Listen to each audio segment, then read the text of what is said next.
Today's lesson is called Number Problems. Example 6.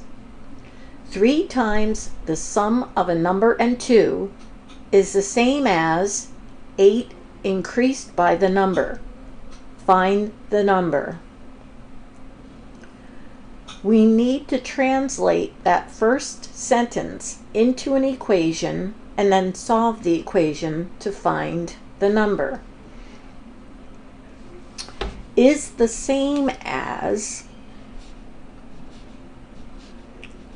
in a number problem means equals. And we just have to determine what precedes the equal sign and what follows the equal sign, and we'll have our equation. So let's break it down into parts. 3 times the sum of a number and 2. Well, the sum of a number and 2 is n plus 2. In order to multiply that by 3, we have to put it inside parentheses. That way the sum will be multiplied by 3.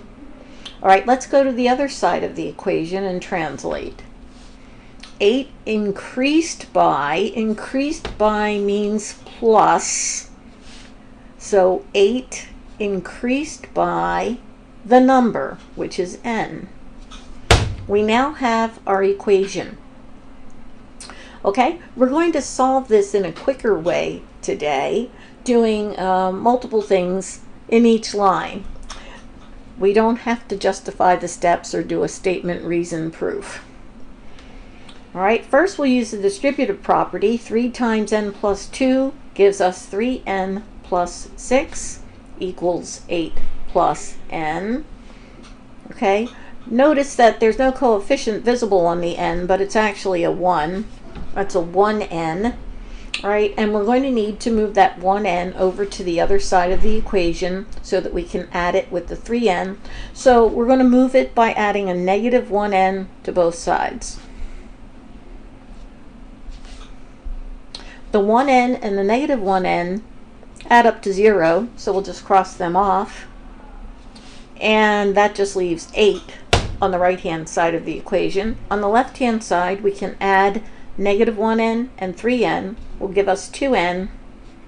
2n plus 6 equals 8. Now we want to move the 6 over to the opposite side of the equation. So we are going to add a negative 6 in this next line. Add a negative 6 to both sides of the equation. The 6 and negative 6 add up to 0, so I'm just going to cross them out. And we have 2n equals 2. Finally, if we divide both sides of that equation by 2, we'll find out what our number is. N equals 1. So the number that we're looking for is 1. And that's the end of our problem for today.